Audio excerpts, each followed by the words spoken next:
Hey everyone, this is smpratte, and today we're going to take a look at one of my all-time favorite Pokemon releases, Southern Island.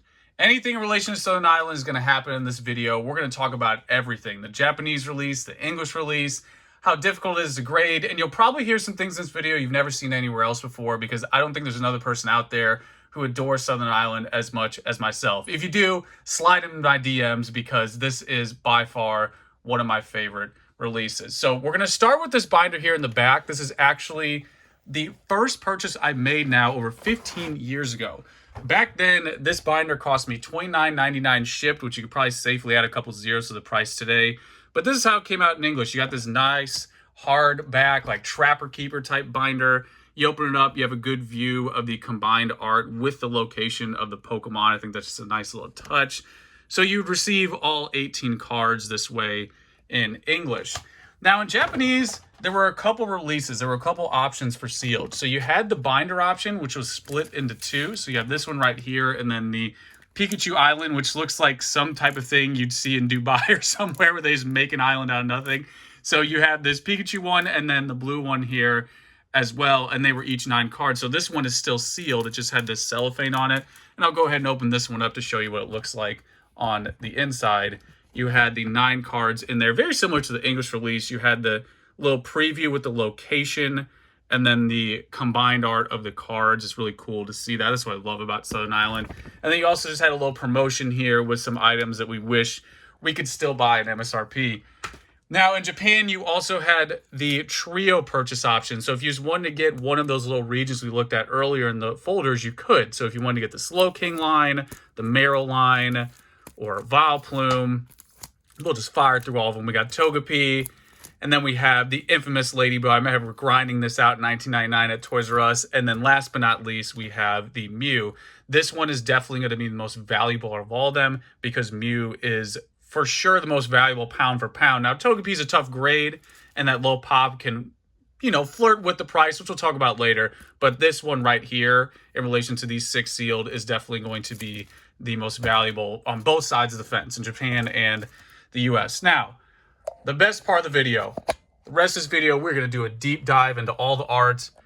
I've had a channel now for I don't know how many years, and I've been waiting to make this and just go through one of my favorite sets with you guys. So this is the Japanese release that came out in July of 1999.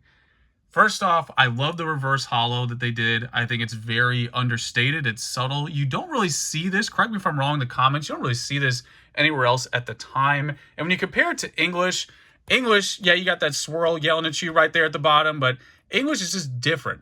This one on the left, the Togepi, again, it's very subtle, where English is a little more loud. So I just like this layout. It's very clean. Also, speaking of layout, if we zoom in here, you'll notice that Togepi is one of the early Gen 2 Pokemon. So back in 1999, this was still Japanese exclusive. And also, these were the first appearances you saw of some of these Gen 2 Pokemon, like Slowking. Back then, this was Pikablu. Ladybug right here. This was the first. And you'll notice at the bottom, we go back to the Entei, the layout is different. So this is a Gen 2 Pokemon with a Gen 1 layout, where all the other Gen 2 layouts were like that. You had the little Neo design. At least that's what people called it back then. And there you go. There's another little whooper to show you without all that swirl yelling at you. You can see the Neo layout is completely different here. So this is a Gen 2 Pokemon with the Gen 1 layout. And this is the only set or release that features that. So it's the only way you can get a Gen 2 Pokemon with that layout. Now, another very subtle difference that we'll get to when we get to English, we'll do a side-by-side, is the logo. We'll look at that later on, but first, let's just appreciate the art. We got to stare at this Mew and then combine all 3. So if you're new to the game, the combined art was a big deal back in the day. I remember kids would count the Pokemon in the background. It was so cool to see a bit of the Ivysaur, and then this one you see a little bit of the Raticate and the Togepi, and this one you see a little bit of the Ivysaur. Because, back in the 90s, you just had this going on. You just had that going on. You just had one Sukamori shot with a background. So having these Pokemon show up was just such a cool idea. And my dream would be to have a Southern Island 2 where it's Pikachu has his own card, and maybe Wartortle has his own card, or Slowpoke has his own card. Get a different angle of the same art. And this one, you can see the other Pokemon there, Jigglypuff. I like how they have Executor that ties into the Executor over here. Now this side is a little understated. You don't have as many Pokemon, but it's still the same theme. But whenever we compare the two, we're going to do a side-by-side. Not only do we have Japanese and English, we have a side-by-side, which we're going to do at the end. So if you stick around the end, you're going to get some final level, like Mewtwo in the cave, deep dive into like the differences between the art. So now going to the English differences here, you'll see right away are going to be the reverse holo. Let me try to fold this over without damaging any cards. See that right there? A little understated on the left. I just like how clean it looks. It's not that I dislike this one. I just prefer, I think it's a softer view. Also, the art on the English is a little darker, which we'll really look at when we do this side by side. But let's give English some love here and just show you the differences. You'll see right away you got the Neo layout on the bottom that we saw earlier. Everything is going to be the normal Cosmos holo. We got a swirl happening there. Do you got one Ladybug? That's okay. You're Ladybug. You're good. And then it's the same deal with the artwork. So you got the same art combined in all of them. And this was around, so 2001, you had about another year until you got into the E series. But this was towards the tail end of this design where it was like some nice symmetric rectangle until we got to the permanent off-centered E series. Now let's get over to the combined because we're going to go deep here. So in the combined art, what's interesting is that not only do you have a difference in darkness, like you see the Mew's a little darker, hopefully that's picking up for you, but also there's a difference in how the cards are zoomed in or out. So this one you have a little bit more of the Charizard showing, this one you have a little bit less. I don't know if this one you get more stonks because of Charizard. Going back to that Southern Island 2 idea, imagine if there was a Charizard, imagine if they had his own card. Do it, Pokemon. Someone send it to Pokemon, make it happen. But you can see some of these side-by-sides are very similar. Like this one's just so subtly different. Like the Venonat there is slightly more visible than it is in the Japanese. Dragonite is about the same. Togepi, I think, is pretty similar, but we're going to look at some that are really different. So we go over here to Eradicate, also very similar. This one's almost a one-to-one. There's not much different here outside the border, but it's a great example. I just love the soft gold border with the old layout. Again, it's just me.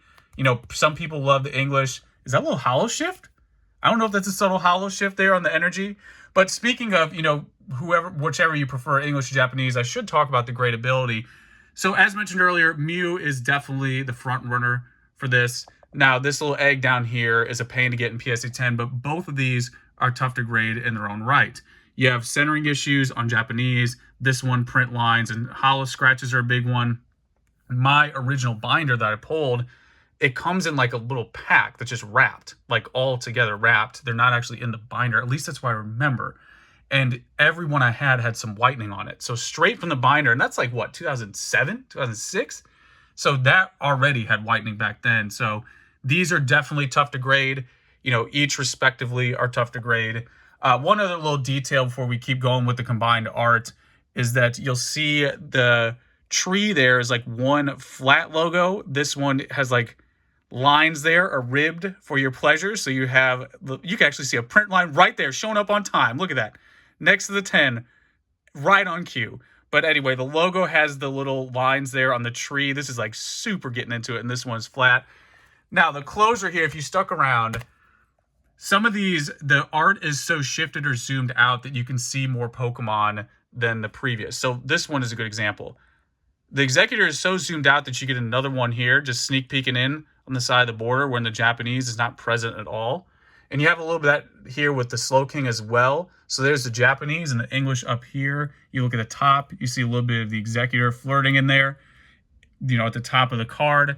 And I think one of the craziest ones is going to be this guy right here. I think Lickitung is by far the most dramatic because you have a Venonat just appearing out of nowhere that isn't there at all in the Japanese. Like Venonat's not present. You can see it there because it's zoomed out.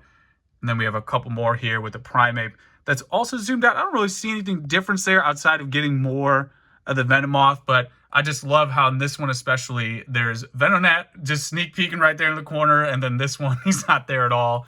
So there it is. That is everything that comes to mind for Southern Island. This is by far one of my favorite sets. It's what I bought getting back into it, and I think that's everything that comes to mind. Tough to grade, came out in '99 Japan, 2 years later in English, and just beautiful art. We'll go over it one more time. Go back to Japanese to show you everything. So there it is, guys. Hopefully I did. Hopefully I just covered everything that's possible with Southern Island. I can't overstate enough how I love this set. I love seeing it. I love looking at it. I probably look at this binder more than anything. And yeah, that's pretty much it. As usual, guys, you know the deal. Let me know how you feel. Till next time.